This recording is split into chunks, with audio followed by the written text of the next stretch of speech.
Assalamualaikum. Hari ini kita akan belajar chapter nombor 2 dalam subjek PLC iaitu Familiarization with Schematic Manager. Okey, Schematic Manager ni adalah software yang digunakan untuk memprogram, mengatur cara ataupun membuat ladder diagram ataupun function block diagram pada PLC. Okey. So yang ni adalah programmer. Okey. Software programmer. Okey, untuk programkan dalam PLC. So yang ni adalah objektif dia. Okey. Yang boleh baca objektif chapter ni. Okey, kita lihat subjek seterusnya.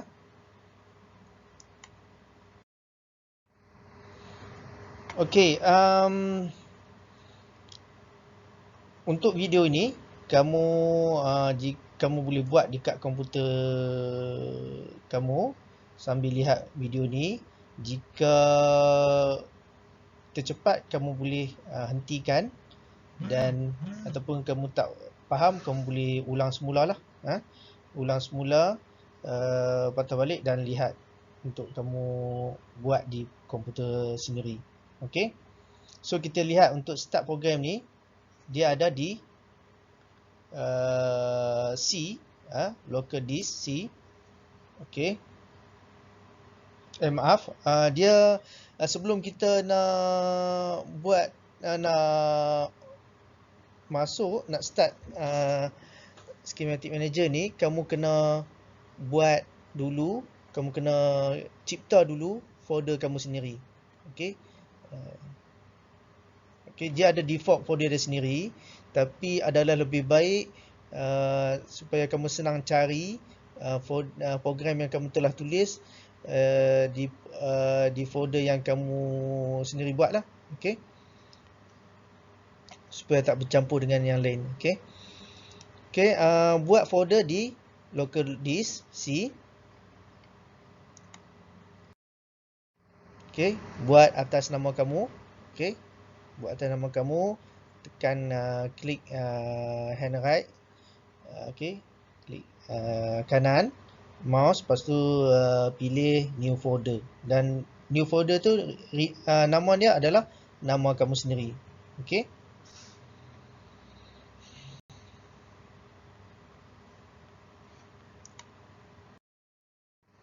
Okey, untuk nak buka schematic manager tu, kamu boleh lihat di desktop.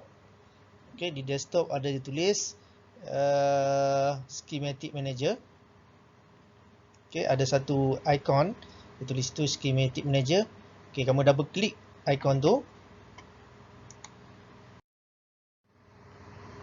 Kemudian bila kamu klik double icon tu, dia akan tulis kat sini satu Windows akan terbuka. Dia tulis Start 7 Wizard. Buka dalam buka pembuka kata new project. Okey. So yang ni untuk wizard dia, jadi kamu tak perlu masuk dalam wizard ni lah. Kamu klik pada cancel. Okey, bila klik cancel, kamu klik pada folder schematic manager tu, kamu klik file. Okey, klik file kat sini, lepas tu dia akan keluar, lepas tu kamu pilih new. Okey, bila tekan new, dia akan keluar Windows seperti ni, new project. Okey, new project. Kamu klik pada browser ni, browse ni, kamu klik pada browse ni, klik ni, dan kamu pilih folder yang tadi kamu buat tu, folder yang nama kamu, folder atas nama kamu yang kamu buat tadi tu. Okey, double klik folder tu, nama tu. Okey, nama kamu tu. Okey, double klik, lepas tu kamu tekan OK. So apa-apa projek yang kamu buat, apa-apa program yang kamu buat, dia akan simpan dalam folder atas nama kamu. Okey.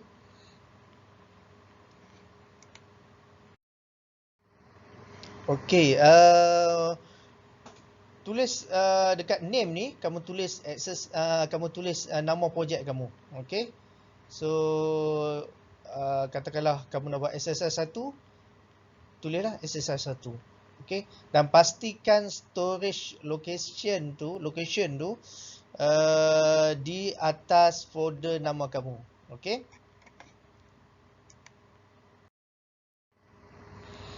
Kemudian bila dah settle macam tu, kamu klik insert. Okey, kamu klik insert. Kamu klik schematic 300 station. Okey.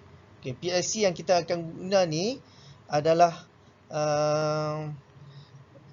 model S7-300. Okey, S7-300. Sebab tu kamu pilih schematic 300 station. Okey, bila kamu pilih schematic 300 station, dia akan keluar seperti ini. Ya, gambar ni dia akan keluar seperti ini, schematic 300. Okey, dalam kurungan 1. Okey, lepas tu dia tulis MPI 1.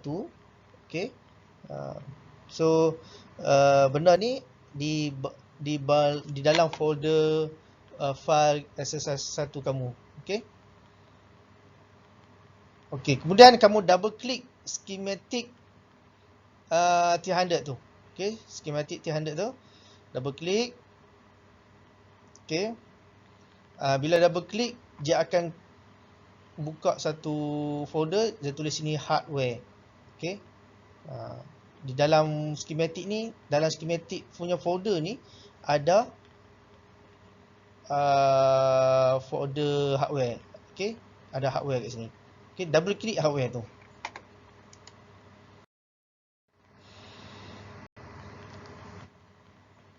Okey, bila double klik hardware tu, dia akan keluar satu Windows. Okey, yang tadi Windows Schematic Manager. Kali ni dia akan keluar lagi satu Windows. Dia tulis itu hwconfig. Windows tu dia tulis hwconfig. Okey, so ni Windows yang baru, bukan Windows Schematic Manager tadi. Okey. Kemudian kamu buka view, klik view. Okey, klik view, lepas tu kamu pilih catalog. Okey, kamu pilih catalog.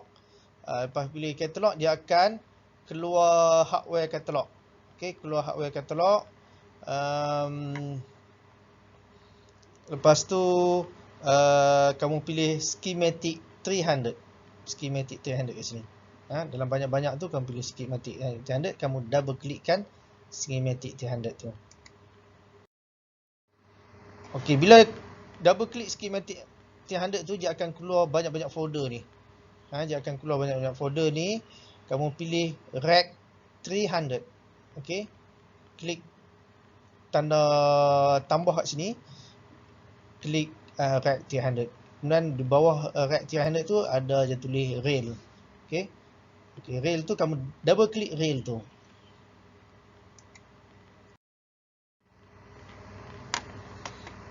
Kemudian dia akan di hwconfig tu dia akan keluar satu macam dalam tu, dia akan keluar satu macam Windows ni.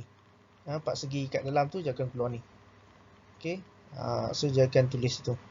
Dia akan paparkan 1 sampai berapa lah. Kamu lihat kat situ lah. Kat sini nampak sampai 8. Okey.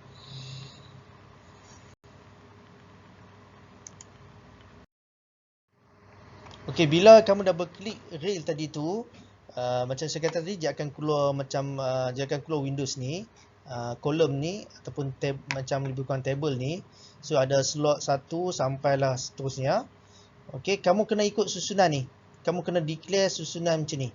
Ya, declare ni wajib slot 1 mesti power supply, slot 2 mesti CPU, 3 kena empty kan, kosong kan. 4 dengan 5 okey, 4 dengan 6 digital input DI, 5 dengan 7 digital output DO, lepas tu 8 dengan 9 analog input analog output AI AO.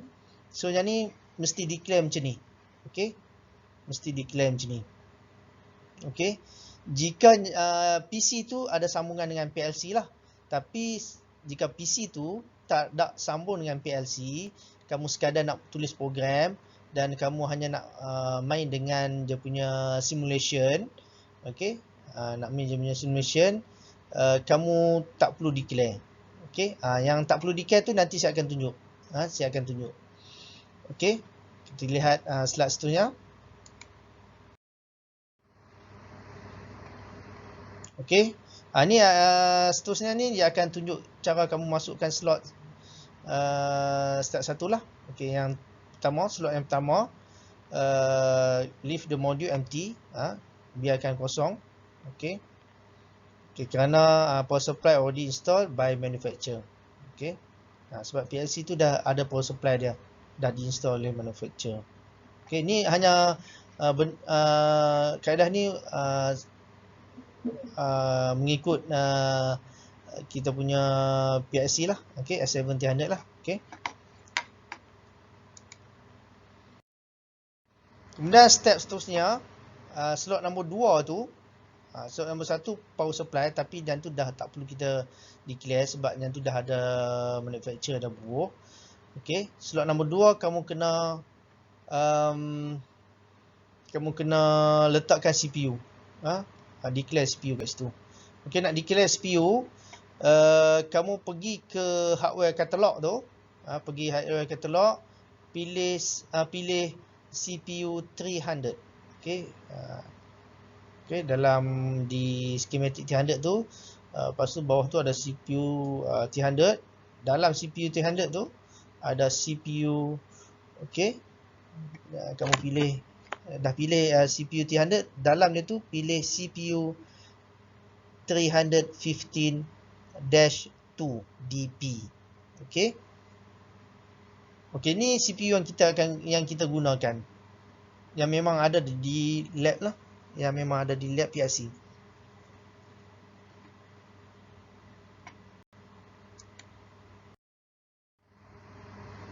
Okey, dalam CPU 315-2 DP tu ada macam-macam dia punya version. Okey. So klik ni. Lepas tu cari dia punya serial number yang sama dengan hardware. Okey. Serial number ataupun version yang sama dengan hardware tu. Ada tertulis pada PLC tu. Dia punya CPU tu serial number apa. Kena matching kan. Okey. Lepas tu dah pilih, dah nampak hardware tu nombor begitu, matchingkan dengan yang tersenarai ni dalam library dia. Lepas tu double click. So bila kamu double click, dia akan keluar seperti ini. Okey. Show the below. Okey, dia akan keluar Windows seperti ini.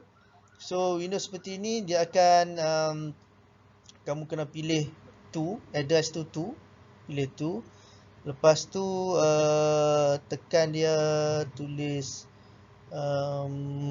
OK. Okey, tulis OK. Klik OK. So kita tak ada sambung dengan PLC yang lain. Kita hanya PLC standalone PLC 1 tu je. Okey. So dia tak ada Profibus punya, kita tak perlu declare je punya subnet ni lah, Profibus. Okey, ni kamu mungkin kamu akan belajar dalam automation nanti. Tapi kita tak gunakan Profibus, tak sambung mana-mana PLC, jadi kita biarkan kosong. So tulis kat situ no network. Okey, no network. Network ni network antara PLC dengan sama PLC lah. So kita tak ada sambungan antara PLC dengan PLC. Kita standalone satu PLC saja. Betul? Okey, untuk kita punya syllabus ni lah yang kita belajar.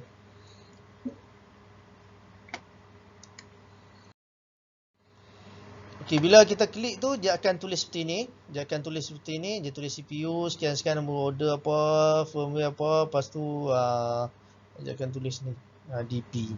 Okey. Kemudian seperti yang tadi tu, nombor 3 biarkan kosong. Okey, nombor 4, slot nombor 4 kamu klik hardware catalog. lepas tu pilih SM300 folder. Okey, di antara schematic 300 ni, dalam folder tu ada tulis SM300. Okey, kamu pilih DI300. Okey, double klikkan dari DI300 tu.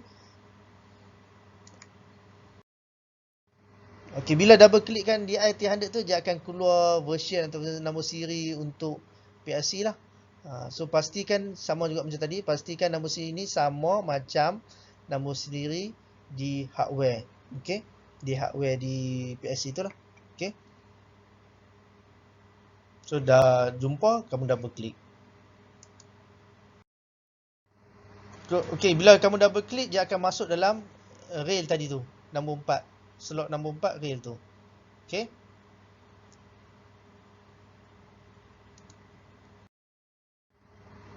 Kemudian slot nombor 5, kamu klik hardware katalog, pilih SM300 folder. Okey, SM300 folder, pilih DO300, digital output 300. Okey. So okey, so bila dah klik DO300, dia akan keluar list ni. Okey, pastikan nama siri ni sama macam hardware yang ada pada PLC yang kamu sambung, PC yang kamu sambung dengan PLC tu. Okey, pastikan sama. So kalau dah sama, matching kan, dah sama, double klikkan tu.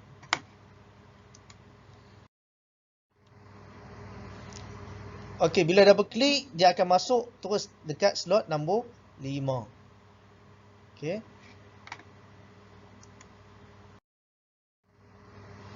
Okey, slot nombor 6 dengan nombor 7 ulang sama macam 4 dan 5. Okey, ulang balik macam 4 dan 5. Okey, ulang balik. Kamu akan pastikan dia punya address kat sini, I address tu.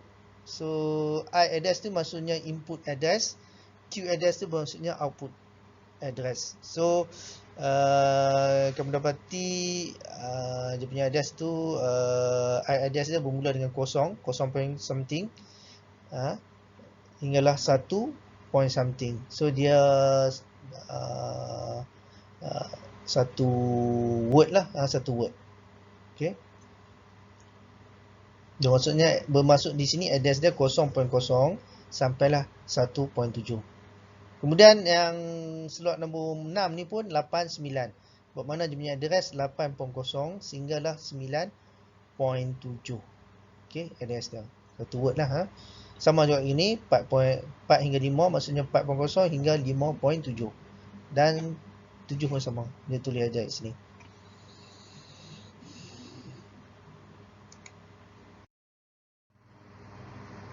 Okey, kemudian slot nombor 8, kamu kena declarekan, kena pilih AIAO. Okey, klik hardware katalog balik, pilih SM300, lepas tu pilih AIAO. Bukakan folder tu.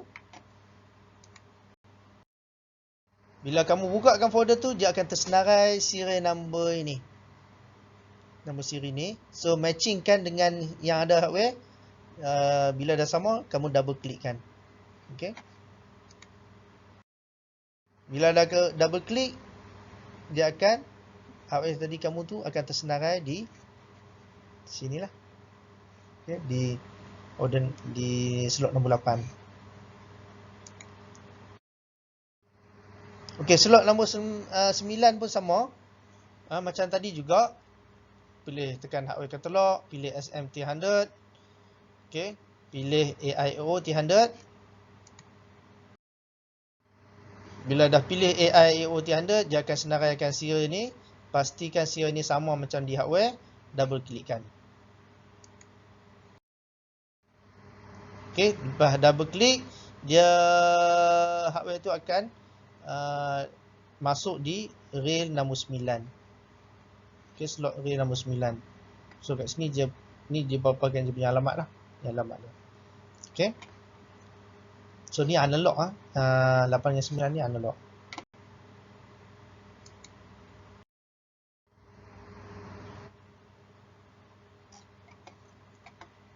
Okey, seterusnya bila dah siap semua tu, kamu bila dah letak kat modul slot tu, setiap modul tu dah masuk dalam slot, kamu pilih klik station pada hwconfig tu, klik station, lepas tu klik save and compile. Okay, so dia akan compile lah. Dia akan compile, dia akan save dan compile. Okay.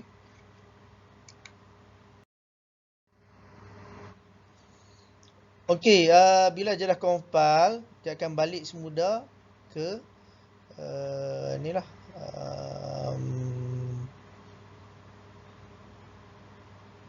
Okay, dia akan bila dah compile, kamu kalau tak ada masalah, kamu dah okay, kamu kena klik pada download. So semua setting yang di PC tu dia akan download masuk dalam PLC. So kamu klik download. Okay, dah klik download, dia akan keluar seperti ni. Lepas tu tekan OK.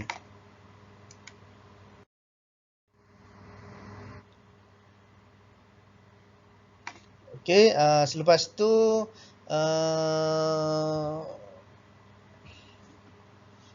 dia akan keluar seperti ini.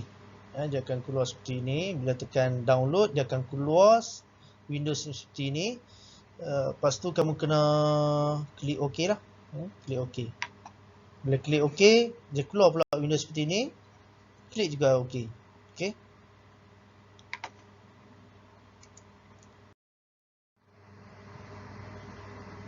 Kemudian the wizard, download wizard will appear, akan muncul. Lepas tu klik yes. Okay. So kat sini dia kata, do you want to start the module now? Klik yes.